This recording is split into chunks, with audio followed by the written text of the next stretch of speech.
Do you remember the gun? Mm-hmm. I remember the rifle because I had gotten that a month previous. As a Christmas present? Yeah, it was for Christmas. January 29th, 1979, gunshots echoed outside Grover Cleveland Elementary. Moments later, a principal and a custodian lay dead.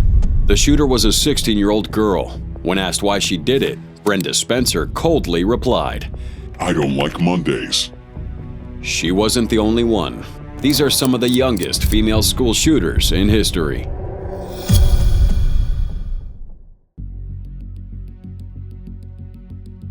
In just the last 2 hours, we learned an 18-year-old high school student at Mooresville is now facing charges accused of planning a Valentine's Day mass shooting at school on campus. February 14th, 2025, the halls of Mooresville High School in Indiana were supposed to be filled with Valentine's Day cards, last-minute homework scribbles, and the usual teenage drama. But instead of a day of love, it nearly became a day of horror. Authorities had just uncovered what could have been the next Parkland massacre, a chilling plan to bring bloodshed to the school on the exact same date, 7 years later. The suspect? Well, let's just say she wasn't the profile most people would expect. 18-year-old Trinity Shockley, a quiet senior with a troubled past, had been planning this attack for over a year.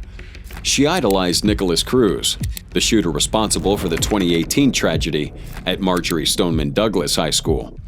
She would collect pictures of mass murderers like trading cards, wore pins with their faces on her backpack, and even kept a locket with Cruz's photo inside. She also wrote about him. She imagined having kids with him. In her mind, he wasn't a monster, but somebody who understood what it felt like to be lost, to be angry, to want the world to feel your pain. But here's the thing, she didn't just admire him, she wanted to be him. But thankfully, she made one mistake. She told someone, and that person said something. A tip was then sent to a national threat hotline. Law enforcement would scramble into action, and by the time Trinity woke up on February 13th, she was no longer preparing for this massacre. She was being arrested. When people think of a school shooter, they picture the same thing, a young male, angry, isolated, and armed. And for the most part, that's exactly who commits these kinds of crimes. You see, the numbers don't lie. Less than 4% of school shooters have been female. 94% of active shooters in schools from 2000 to 2022 were male. And in over 40 years, there have only been a handful of juvenile female shooters. So, what makes this so rare? Experts say that when girls struggle with anger or pain, they tend to turn it inward. Self-harm, eating disorders, depression. Meanwhile, boys are more likely to externalize it through violence or acts of dominance. But when a girl does cross that line, it's almost always linked to severe trauma, deep mental problems, and a desperate need to be seen. That's where Trinity Shockley comes in. Because let's face the truth, nobody's born wanting to be a school shooter. That darkness kind of builds over time, event by event, until eventually all hope is gone. For Trinity, it started with an accident. 2022, she was hit by a drunk driver. Her injuries healed, but emotionally she was never the same again. Then she found out that the driver, the person who hit her, had taken his own life. And just like that, Trinity blamed herself. After that came the bullying, the loneliness, the spiral. Then, the biggest blow of all. Her mother passed away. She felt like she had lost everything, and instead of reaching for help, she reached for something darker. She would start studying school shooters. She wasn't horrified by them. She related to them. She would decorate her walls with their faces. She collected their quotes, their photos, their crimes. And that's when she began planning her own mass shooting.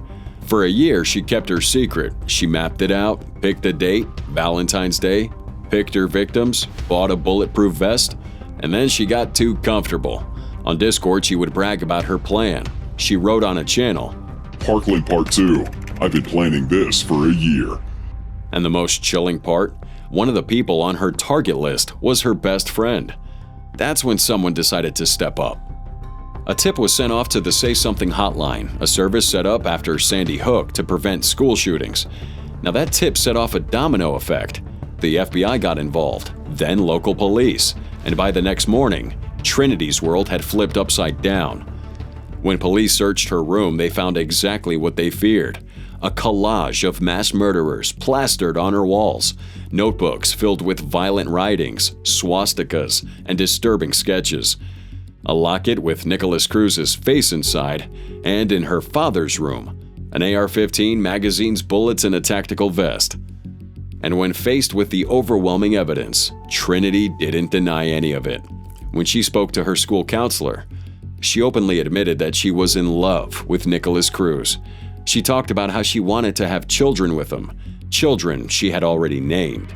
She said that she both hated him and understood him, because in her mind, they were the same.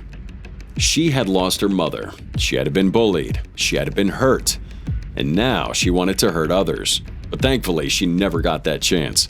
Trinity is currently locked away, charged with conspiracy to commit murder and 2 terrorism-related charges.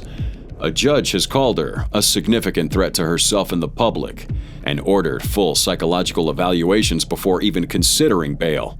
Mooresville High School never saw an attack that day, thank God. Students came to school, they laughed, they gossiped, they exchanged Valentine's cards, completely unaware of how close they came to becoming a headline. And all because one person decided to say something, and that one person stopped a massacre.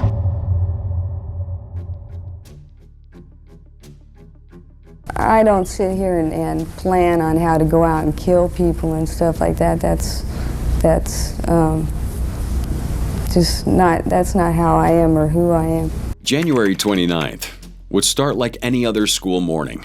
Kids would line up outside Grover Cleveland Elementary in San Diego, waiting for the gates to open. Some were laughing, others half asleep, dragging their backpacks behind them. Just another Monday. Across the street, though, 16-year-old Brenda Spencer sat by her bedroom window, watching them. Then she picks up a Ruger .22 caliber semi-auto rifle, a Christmas gift from her father just weeks earlier, aims it out of the window, and starts firing. The students couldn't imagine what was happening at first, and one by one, they started dropping, screaming, running for cover. Inside the school, the principal, Burton Ragg, heard the gunshots and ran outside to help. Brenda shot him. Then custodian Michael Zucker tried to pull a student to safety. She shot him as well. Then she kept shooting, hitting 8 children and a responding police officer. And when a reporter called her house trying to understand why, she gave the world an answer that sent chills down everybody's spine. I don't like Mondays. This livens up the day. It was casual, nonchalant, like she was bored and decided to turn an elementary school into a shooting range just for fun. At that moment, the world realized something terrifying. School shootings weren't just the stuff of nightmares. They were real, and Brenda Spencer had just become one of the first modern school shooters in America. And people realized one more thing. School shooters don't really look like monsters, because if you had looked at Brenda Spencer before the shooting, you probably wouldn't have seen a future killer. She was quiet, small, barely 5 feet 2 inches tall. Not the kind of kid who starts fights. But if we look a little closer, the cracks were already there. She was living in poverty, in a rundown house with her father, Wallace Spencer. After her parents' nasty divorce, Brenda chose to stay with him, but their home life was anything but normal. They slept on a single mattress on the floor, surrounded by empty whiskey bottles. And later on, she would claim that she'd been subject to total neglect from her mother and sexual abuse from her father. And so she was miserable, depressed, really angry. And at school, she barely showed up. When she did, though, teachers wondered if she was even awake. She also got in trouble for petty theft, skipping class, and drugs. Then came more red flags. She hated the police and talked about wanting to shoot one. She even told a classmate that she was going to do something big to get on TV, not to mention that she had already been arrested for shooting out school windows with a BB gun. As if that wasn't enough, a psychiatrist also recommended she'd be hospitalized for depression, but her father refused. And then just weeks before the shooting, her father gave her a gun for Christmas, a .22 caliber semi-auto rifle with a telescopic sight and 500 rounds of ammo. Brenda later said, I asked for a radio and he bought me a gun. I felt like he wanted me to himself. But instead, Brenda turned it on an elementary school. She fired 30 rounds into a crowd of students. Then she stopped, put the rifle down, and barricaded herself inside the house. The police quickly surrounded the place. Snipers took positions, and she was trapped. And while everyone was outside panicking, Brenda's inside, casually taking phone calls. A journalist from the San Diego Union Tribune somehow got through to her, and when they asked why she did it, she told him that chilling comment about hating Mondays that still haunts history. She told the police that she still had ammo and would come out shooting if they tried to force her out. And just like that, the standoff with a 16-year-old girl dragged on for 6 full hours. Then she finally gave up, not because she felt guilty, not because of that SWAT team outside, but because they promised her a Burger King meal. And just like that, one of the first major school shootings in America was over. Brenda was a minor, but that crime was too brutal for the courts to just go easy on her. She was charged as an adult. Her lawyers thought about that insanity plea, but it never happened. Instead, she pled guilty to 2 counts of murder and got 25 years to life in prison. Over the years, Brenda has tried to change the story, blaming her father, claiming he abused her, and that she never stood a chance. And well, maybe in some ways that's very true. Her life was awful. But thousands of people grow up in horrible homes, and they don't end up firing on a schoolyard full of children. And the parole board wasn't buying this either. Over the years, she'd been denied parole again and again, and she's still behind bars today. Spencer's name might not be well known today, but what she did left a permanent scar on history. Her words, "I don't like Mondays," became synonymous with school shootings. The phrase also inspired a song by the Boomtown Rats, which became a hit in the UK. Even Bob Geldof, the band's lead singer, later said that Brenda wrote to him from prison, bragging that his song made her famous. But her crime did something far worse than inspire a song. It inspired Columbine, Virginia Tech, Parkland, you name it. The prosecutor on her case put it bluntly. She hurt so many people and had so much to do with starting a deadly trend in America. Brenda Spencer wasn't the first person to bring violence to a school, but she was one of the first to show the world just how random and senseless it could be.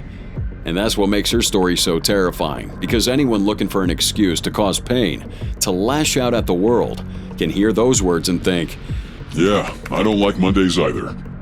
And it seems that time had opened Brenda's eyes to that same reality.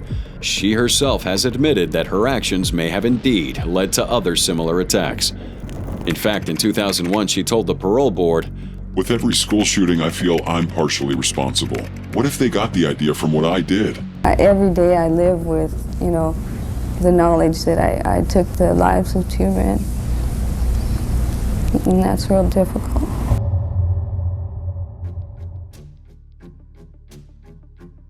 Police in the U.S. state of Wisconsin have identified the attacker in a school shooting as a 15-year-old girl.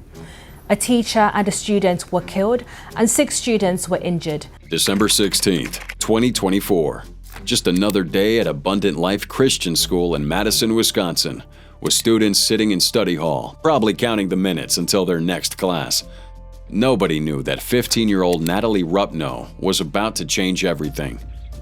At 10:57 a.m., the first shot rang out. In an instant, the calm school morning was replaced with terror as students and teachers scrambled for cover. And by the time it was over, 2 people were dead. Aaron West, 42, a beloved substitute teacher, and Ruby Vergara, a freshman, with her whole life ahead of her. 6 others would be injured. And at 11:05 a.m., Natalie turned the gun on herself. Just like that, it was over. No police shootouts, no demands, and no final words.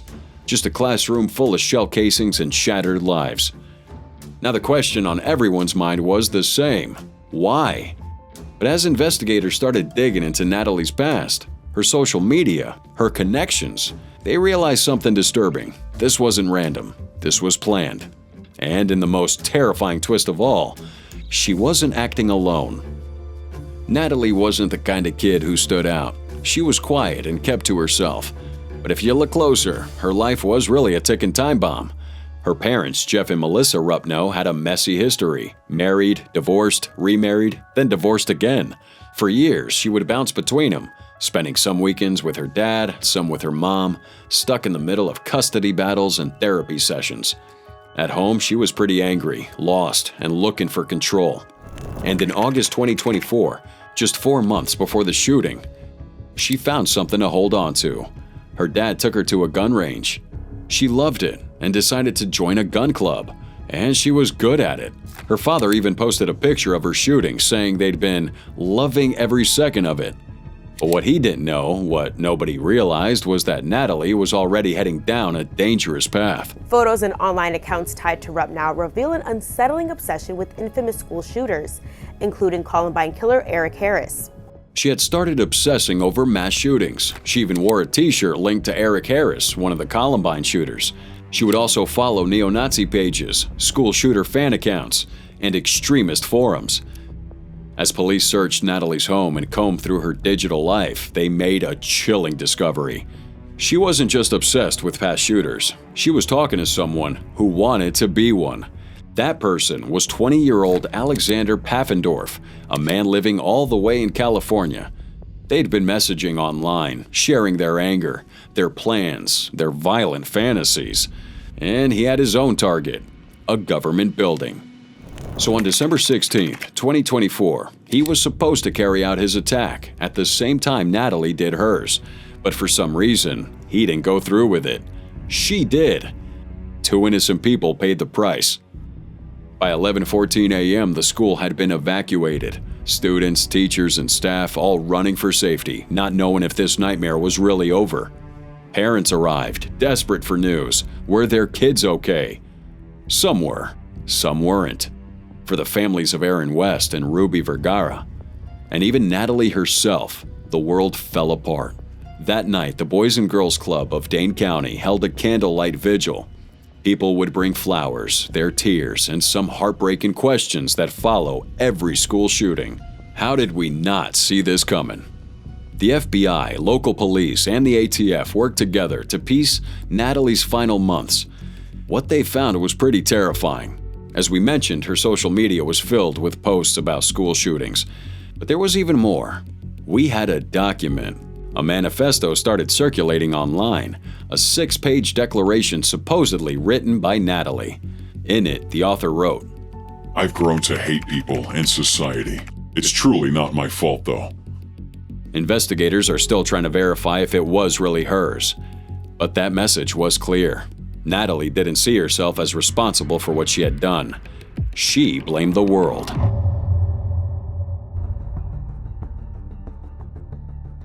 December 7th, 2023, at Gymnasium No. 5 in Bryansk, Russia. The day would start like any other. You had students settling into biology class on the 4th floor, chatting, waiting for the lesson to begin. Then at 9:15 a.m. the door opened. Standing there was 14-year-old Alina Popova. She was holding a shotgun, and before anyone could react, she raised it and fired. The first blast shattered the classroom's silence, and then there was absolute chaos. Students scrambling for cover, some throwing themselves on the floor, others pressing against the walls in terror. But for poor Maria, there was no escape. Alina shot and killed her classmate on the spot before turning the gun on 5 others, wounding them all. Then, as panic spread throughout the school and the alarm rang out, Alina turned the gun on herself. By the time police arrived, the shooting was over, and 2 girls would never leave that classroom alive. And again, Alina was never the type you'd expect to snap. Those who knew her described her as this quiet, reserved teenager just navigating school life. But behind those closed doors, she was struggling in silence, carrying a weight no one seemed to notice until the day it all exploded. She had been bullied since elementary school, often feeling like an outcast amongst her peers. Her relationship at school was pretty tense, with ongoing conflicts and a lot of social problems. And yet, even on the morning of the shooting, no one saw it coming. Not even her own twin sister, Daria, who was sitting in that same classroom when Alina opened fire. They'd walked into school together that morning, side by side, like they always did. But this time, one of them didn't walk out. Russian gun laws are strict, requiring guns to be locked up in safes with police inspections. But in Alina's case, that law failed, and because of it, Alina was able to bring a gun to school and take a life. You see, Alina didn't get the shotgun from an underground dealer or the dark web. She got it from her own home. The Baker's 3-pump-action shotgun she used in the attack belonged to her own father. And on that fateful day, she hid it inside a tube and carried it right into school, completely unnoticed.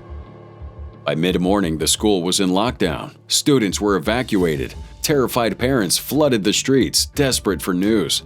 But for Maria's family, there was no relief. Their daughter was gone, and for the 5 wounded students, life would never be the same.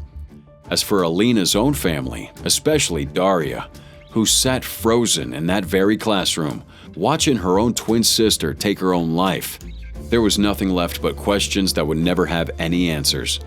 Investigators quickly launched a criminal case, trying to understand what pushed a 14-year-old girl to commit murder.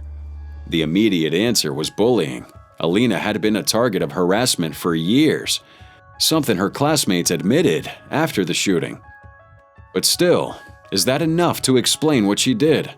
As investigators combed through her belongings, they found notes, some personal, some cryptic. One of them stood out. It read, I must definitely meet with a friend. But who was this friend? And was there more to the story than just school drama? Not long after the shooting, a new theory had emerged. According to some reports, Alina had been communicating with extremist groups online, specifically a Ukrainian radical group banned in Russia. The claim suggested that she had been recruited or influenced in online chat rooms. But was it true? Or was it a convenient explanation for something that no one wanted to believe? A girl this young, acting alone, capable of something this brutal? As of now, investigators have not confirmed the connection, leaving behind a question that might never have a clear answer. The shooting shook Russia, not just because of that tragedy, but because it exposed failures at multiple levels. 2 people were immediately arrested: Alina's father for negligent gun storage and allegedly driving her to suicide, and a school official for negligence leading to the deaths of students. The case against Alina's father dragged on for over a year. When his trial finally began in December 2024, he pled not guilty, claiming he had no idea his daughter was capable of something like this. Ultimately, he was acquitted of inciting her suicide. But was it really that simple? Would this have happened if that gun had been locked up? If Alina had never been able to get her hands on it? Nobody can know for sure. But nothing changes the fact that Alina's attack was Russia's first known school shooting carried out by a female student. And while Russia might have some strict gun laws, it's clear they aren't foolproof. A gun in the wrong hands is still a gun in the wrong hands. And once again, the warning signs were there, but nobody saw them in time.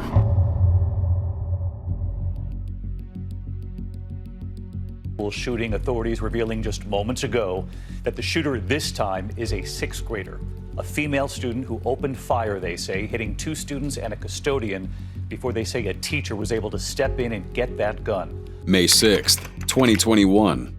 Just another morning at Rigby Middle School in Idaho. Students filling the halls, chatting about homework, weekend plans, and whatever middle schoolers talk about. Meanwhile, teachers were getting ready for the day. Then, at 8:59 a.m., everything changed. The first gunshot rang out. For a second, no one moved. Everyone thought maybe it was something else. A book dropping, a door slamming. But then came the second shot, and the third. And there, standing in the hallway holding a gun, was a 6th grade girl. When we think of school shooters, we usually imagine angry teenagers. But this was an 11-year-old girl. Everyone was both shocked and terrified. Somewhere between math class and recess, she pulled out a handgun from her backpack and started shooting. She hit 2 students in the hallway before stepping outside and shooting the school's janitor. And just like that, 3 people were down. And inside her classroom, math teacher Krista Knighting was trying to make sense of it all. Krista was preparing her students for the final exams when she heard the first shot. She ran to the door and froze. Just down the hall, she saw the janitor on the floor bleeding. Then another shot. And that's when it hit her. It was really happening. They were in the middle of a school shooting. Her students were looking at her, terrified. She took a breath and told them, We're going to leave. Run to the high school. Run hard. Don't look back.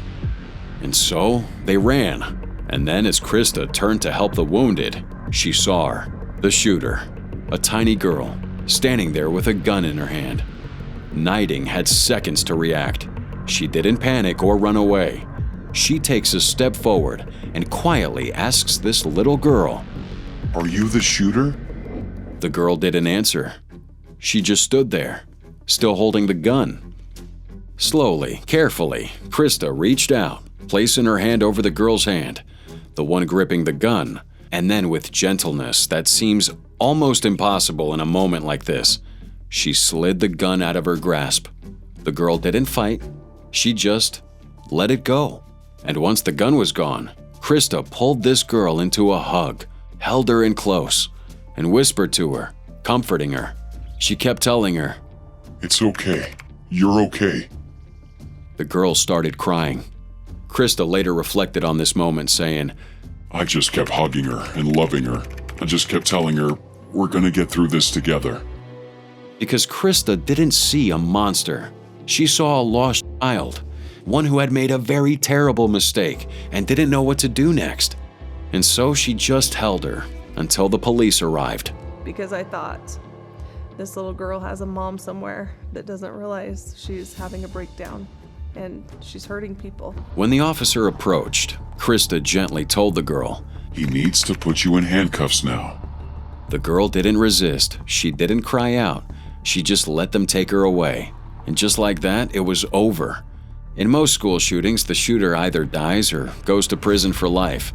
But now what do you do when the shooter is barely old enough to babysit? Because Idaho law protects juvenile records, we don't know much about what happened to this girl after that day. Her name has never been released. Her trial was sealed. And all we know is that she was charged. But more than that, we know that she was 11 years old. How the hell does an 11-year-old girl get to this point? And besides, this shooting was really different. Most of these shooters are teenagers. Most have a long history of red flags. And well, most are male. But this was a girl, a child. And unlike most stories of school violence, this one didn't end with more bloodshed. It ended with a compassionate teacher taking a gun from the girl's hands and choosing to hold her instead of hurt her. Krista Narrating never spoke about the shooter with anger. She never called her evil and never demanded punishment.